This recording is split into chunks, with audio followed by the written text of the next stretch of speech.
5 root 5 can be written in the form of 5 to the power of n. Find the value of n. Well, the answer is 1.5, so let's have a look at why that is.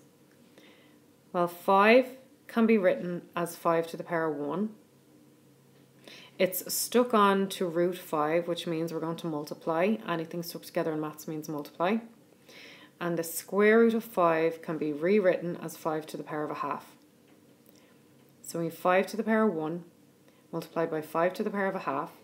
And when we're multiplying powers with the same base, we add the powers.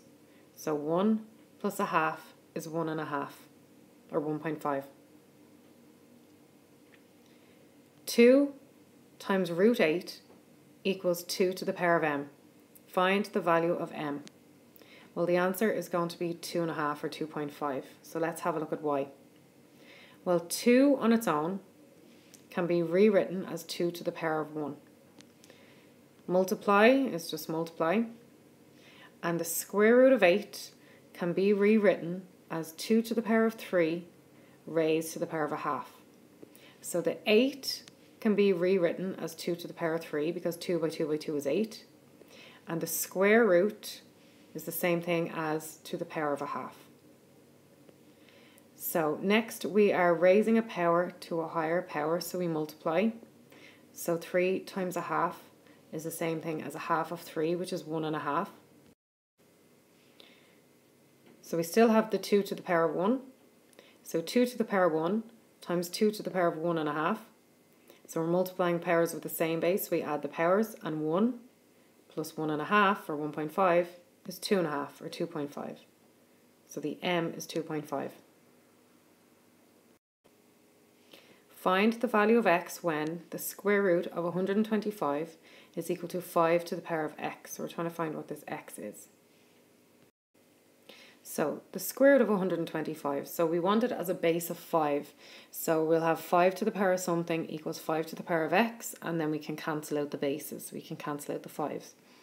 So 125 can be rewritten as 5 to the power of 3. So 5 by 5 by 5 is 125. And then the square root can be written as to the power of a half. So we have 5 to the power of 3 raised to the power of a half. So when we raise a power to a higher power, we multiply the powers. So 3 times a half is the same thing as a half of 3, which is 1.5 or 1.5. So the square root of 125 is really 5 to the power of 1.5, and that's equal to 5 to the power of x. So now we have matching bases. We have a base of 5 on the left of the equal sign and a base of 5 on the right of the equal sign. So we can cancel out the 5s. We can cancel out the bases. So we're left with 1.5 is equal to x. So therefore the answer is 1.5. And then in a similar way, we want to find the value of y when the square root of 128 is equal to 2 to the power of y. So similar to the last question, we want to match up the bases so that we can cancel them out. So we want to write the square root of 128 as a base of 2. So 128 can be rewritten as 2 to the power of 7 because 2 by 2 by 2 by 2 by 2 by 2 by 2 is 128. The square root can be rewritten as to the power of a half. So the square root of 128 is really equal to 2 to the power of 7 raised to the power of a half.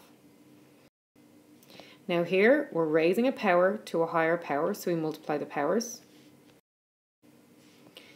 And 7 times a half is the same thing as a half of 7, which is 3.5. So the square root of 128 is really 2 to the power of 3.5. And we know that that is equal to 2 to the power of y. So now we have 2 to the power of 3.5 is equal to 2 to the power of y. So our bases are matching. We have a base of 2 on either side, which is what we want. So we can cancel out the bases and we can equate the powers.